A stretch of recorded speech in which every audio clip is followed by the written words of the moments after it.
Kita sekarang pada bab 3 ya, teknologi informasi dan komunikasi. Ini kelas 9 ya. Oke. Kata kunci dari bab ini adalah aplikasi perkantoran. Ada word processing atau pengolah kata, ada aplikasi presentasi, ya, ada aplikasi pengolah lembar kerja. Bisa kita juga akan belajar blog atau vlog, ya, dan analisis tujuan dan konten. Oke, let's go. Peta konsep, ya, TIK, ya, TIK, teknik informasi dan komunikasi, ya, atau teknologi teknologi informasi dan komunikasi. Ada vlog, ya, ada blog, ya. Vlog sendiri adalah video blog, ya. Terus kita analisis konten. Ada yang ingin jadi konten kreator di sini, let's go. Seperti Pak Ali, ya. Integrasi konten, ada pengolah kata, ada aplikasi lembar kerja, ada aplikasi presentasi. Oke. Pernahkah kalian melihat atau membaca majalah? Halaman majalah biasanya berisi kata, grafik, gambar, foto, bahkan tabel. Ya, ini adalah contoh, ya, contoh dari cover dari majalah. Cover ini harus menarik pertama, ya. Kedua, harus menunjukkan isi dari majalah itu. Nah, menurut kalian perkakas apa saja yang diperlukan untuk membuat sebuah halaman majalah? Tentu saja ada editor, ada pengolah gambar, ya. Jadi seperti ini, ya. Kalau gambar seperti ini lebih enak kita pakai Adobe Photoshop. Menurut Pak Ali sih, ya, bikin seperti ini paling paling pas bikin Adobe Photoshop lah. Program yang pas untuk tujuan tertentu ini yang akan kita pelajari di bab ini. Ya, pada unit TIK ini kalian akan lebih banyak belajar tentang bagaimana memanfaatkan berbagai aplikasi, khususnya dalam membuat dokumen, ya, yang menunjang tugas kalian dan kelak saat meniti karir di masa yang akan datang. Kalian juga akan belajar tentang ruang digital berupa blog dan vlog. Ya, semakin banyak anak-anak muda sekarang, ya, memiliki blog dan vlog yang sangat-sangat bagus, ya. Mereka sudah menghasilkan banyak cuan, ya, di usia yang sangat muda. Jadi sambil belajar, sambil sekolah, tidak ada salahnya kita mengejar mimpi, ya. Nah, ini adalah salah satu kegiatan yang, ya, cukup banyak dilakukan oleh anak-anak. Monyet hanya sekedar ilustrasi, ya. Kadang-kadang lebih masalahnya. Oke, integrasi konten aplikasi perkantoran. Nah, di kantor seperti ini, ya, Office yang paling banyak dipakai, ya. Office sendiri artinya kantor, ya kan. Ada Word, ada Excel, ya. Biasanya kita pakai itu atau yang lain yang sejenis. Penggunaan komputer sudah menjadi rutinitas di zaman sekarang, ya. Hampir tidak ada pekerjaan perkantoran yang tidak berhubungan dengan pembuatan sebuah dokumen. Untuk membuat sebuah dokumen, tentu kalian akan menggunakan aplikasi pengolah kata, ya. Kita biasa pakai Word, ya, yang pakai Windows, ya. Pengolah lembar kerja kita biasa pakai Excel, bahkan sampai menggunakan aplikasi pembuat presentasi kita biasa pakai PowerPoint. Banyak aplikasi perkantoran yang sudah dikenalkan di jenjang kelas 7 dan 8. Cobalah mengingat kembali materi tersebut. Nah, jadi di keluarga Windows ini kita ada Office, ya. Setidaknya ada 3 aplikasi perkantoran yang umum yang sering digunakan, yaitu aplikasi pengolah kata, ya. Kita biasa menggunakan Word ini, aplikasi pengolah lembar kerja kita biasa pakai Excel. Pakai yang lain yang fungsinya sama, kenapa tidak, ya. Tergantung selera dan tergantung yang ada apa, ya. Dan untuk presentasi kita biasa gunakan PowerPoint. Pak Ali biasa gunakan PowerPoint, kadang-kadang Doodle, ya. Nah, 2 itu sih, ya. Walaupun kadang-kadang nyoba-nyoba yang lain juga. Nah, banyak aplikasi perkantoran yang dapat digunakan untuk mendukung pekerjaan membuat sebuah dokumen. Mulai dari produk dari Microsoft, ya, yang tadi ada Word, Excel, ada PowerPoint, Microsoft Apple, ya, atau produk dari OpenOffice, ya. Semakin banyak sekarang OpenOffice dipakai. Saat ini aplikasi perkantoran tersebut juga sudah tersedia dalam format web apps yang memanfaatkan teknologi cloud. Contohnya ada Office 365 yang dikeluarkan oleh Microsoft atau Google Suite yang merupakan produk dari Google. Nah, jadi sekarang provider itu berlomba-lomba membuat aplikasi yang menarik ya, yang memudahkan ya. Aplikasi Google Docs ya, ada Office 365 kanan ya. Bentuknya mirip, fungsinya ya mirip ya. Fungsinya sama sih, bentuknya mirip, fungsinya sama. Jadi untuk mengolah kata.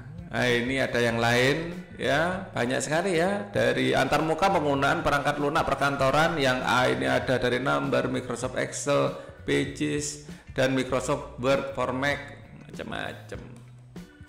Nah, analisis konten sekarang. Konten ditentukan oleh tujuan dan juga kepada siapa dokumen akan dibaca. Ya, jadi kita itu harus tahu konten kita ini kira-kira audiensnya siapa, yang akan menikmati hasilnya siapa, yang membutuhkan siapa. Ya, ada banyak aplikasi. Kita ada pengolah kata atau word processor, kita biasa pakai Microsoft Word, ini paling umum. Ya, karena ini juga dikembangkan ya awal-awal, terus kebanyakan orang itu beli laptop itu atau komputer juga aplikasinya OS-nya, operating systemnya itu Windows. Nah, itu ada Pages, ada Google Docs ya, ada Open Office Writer ya. Ciri khasnya lebih banyak mengandung teks. Dulu pertama-tama malah hanya teks saja. Ya. Pengolah lembar kerja atau spreadsheet ya, yang paling umum sih Microsoft Excel ya, bisa juga kita pakai Number, Google Sheet, Open Office, Calc. Fungsinya sama ya, konten dengan format angka, kalkulasi data, numerik, grafik, bikin tabel, terus akhirnya tabel itu diolah, paling enak ya pakai pengolah lembar kerja ya. Kemudian pengolah presentasi, presentation processor ya, Microsoft PowerPoint, ada Powtoon ya, Vizi atau apa gitu, paling pernah coba-coba dan hasilnya bagus. Keynote, Google Slides, Open Office Impress ya. Konten untuk membuat presentasi yang lebih menonjolkan poin-poin dokumen, tidak detail karena hanya berupa poin-poin utama. Terus kita namanya presentasi, poin-poinnya ada yang terus kita kembangkan secara verbal biasanya seperti itu. Nah, jenis aplikasi ya, ada yang lain adalah pengolah gambar, bisa Microsoft PowerPoint, Google Drawing, Inkscape. Yang paling banyak itu, nah ini paling sering ada yang gratis ya, Paint.net. Kadang-kadang pakai Paint juga. Paint itu kalau untuk yang sederhana enak juga, Paint. Ada yang cukup bagus, mirip Photoshop tapi gratis, itu ada Paint.net. Jadi mirip sekali sama Adobe Photoshop, gratis tapi ya. Pengolah gambar, untuk bikin gambar dari awal ya Corel Draw yang paling enak untuk gambar dari awal. Dan masih banyak lagi sebenarnya konten-konten, banyak yang baru-baru malah Pak Ali nggak ngikuti perkembangannya secara mendetail ya. Pak Ali ngikuti apa yang Pak Ali butuhkan. Konten gambar baik dalam raster atau SVG, scalable vector graphics ya. Pada awalnya aplikasi membuat dokumen memang dibuat khusus hanya untuk satu konten. Sejalan dengan berkembangnya kebutuhan, aplikasi tersebut mulai bertambah fiturnya. Salah satu aplikasi pengolah kata yang populer saat awal periode adalah WordStar. Pertama kali Pak Ali belajar komputer dulu waktu SMA kelas 3 itu adalah pakai WordStar ini, dan itu sudah merasa bangga gitu, merasa keren gitu ya, bisa mengoperasikan komputer, bikin Word. Rilis tahun 1978, aplikasi WordStar merupakan pengolah kata yang sangat sederhana. Konten yang bisa dibuat menggunakan WordStar hanyalah konten teks, belum dapat menyisipkan gambar atau grafik. Dulu itu kayak bikin undangan gitu kurikulumnya. Jadi satu surat tapi alamatnya beda-beda. Wih, sangar, keren. Itu sekarang tahu umum gitu ya. Oke. Pernah kalian menggunakan gunting untuk memotong bungkus bumbu minyak mie instan? Nah, bumbu minyak mie instan kita biasa pakai gunting. Lah ini bukan mie instan nih, Pak. Pak Ali keliru gambarnya ini. Oke, mengapa kalian menggunakan gunting dan tidak menggunakan pisau? Penggunaan pisau atau gunting memiliki tujuan sama-sama memotong, tapi gunting lebih mudah. Ya. Namun tentu pilihan pisau dan gunting sebagai alat potong sangat bergantung pada kondisi barang yang akan dipotong. Sama halnya dengan pemilihan aplikasi. Nah, ini ada ilustrasi ya. Untuk membantu menyelesaikan sebuah pekerjaan pembuatan dokumen, terkadang kalian perlu menganalisis konten menjadi bagian dari dokumen yang akan dibuat. Ya, sekedar ngetik ya Word lah, jangan pakai Excel kan gitu. Dengan memperhatikan jenis konten yang ada, kalian perlu menentukan aplikasi yang cocok. Kalian ingin bikin tabel, terus nyari rata-ratanya, terus nyari nilai terbesar terkecil, jangan pakai Word, pakai Excel. Bisa diekspor ke Word nanti. Ya, jangan santai aja, bisa di copy paste masuk ke Word bisa. Jadi proses kerjanya di Excel. Antar satu orang dengan orang lain memiliki kebutuhan yang berbeda untuk membuat sebuah dokumen. Oleh karena itu mungkin untuk kondisi tertentu kita akan menggunakan aplikasi A, di kondisi lain kita menggunakan aplikasi B. Kadang-kadang kita mix kan gitu ya.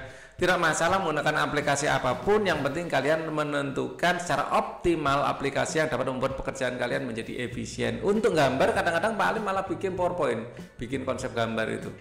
Ya, kadang-kadang terutama logo ya, kadang-kadang Pak Ali untuk bikin logo pakai PowerPoint aja deh ya, karena ini sederhana. Tapi kalau agak kompleks, Adobe pingin bener-bener original, pengen bener-bener fresh ya pakai Corel ya, tergantung kebutuhan kan gitu ya. Nah, kita bisa pakai Word, pakai Excel, pakai PowerPoint, itu tergantung kondisi ya. Kalau untuk presentasi pakai Excel ya maksa, pakai Word maksa. Yang paling bagus ya pakai PowerPoint seperti itu. Ayo kita berlatih aktivitas kelompok. Kalian diminta untuk membuat daftar pengurus kelas dalam bentuk tabel ya. Daftar pengurus tersebut kemudian dapat dicetak menggunakan printer jika tersedia. Aplikasi apa yang kalian pakai untuk membuat daftar pengurus tersebut, apa alasannya ya. Kita dapat menggunakan Microsoft Excel untuk membuat tabel dan data pengurus. Lalu ya, dari Microsoft Excel kita pindah ke Microsoft Word ya. Kita bikinnya di Excel, kita pindah aja ke Word. Jadi ada dua, agar ukuran kertas dapat disesuaikan serta dapat ditambahkan beberapa konten tambahan seperti tempat tanda tangan, wali kelas, garis tepi pembatas, serta menambahkan judul dengan format teks yang menarik. Jadi untuk bikin laporannya sendiri sebenarnya pakai Word, tapi pas tabelnya pakai Excel. Ya, kita ingin urut namanya dari abjad itu apa, lebih mudah pakai Excel. Kalau pakai Word copy paste satu persatu lagi lama.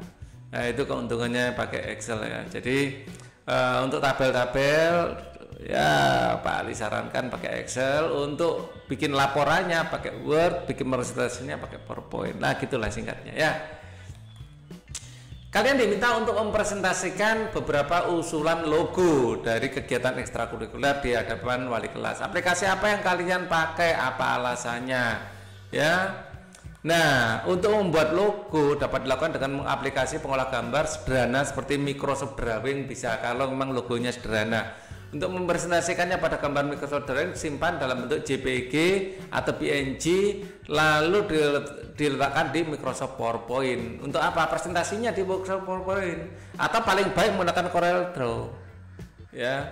Jadi ini ada keterangannya, bukan paling baik untuk presentasinya ya. Untuk menggambarnya itu menggunakan Corel Draw. Untuk pembuatan konsep, untuk pembuatan gambar ya, untuk pembuatan gambar. Kalau bikin dari awal ya pakai Corel Draw, tapi untuk mengedit gambar, mengedit foto yang sudah ada, yang terbaik menurut Pak Ali sih saat ini Photoshop ya. Oke. Untuk bikin thumbnail bisa pakai Canva, bisa pakai Photoshop juga bisa.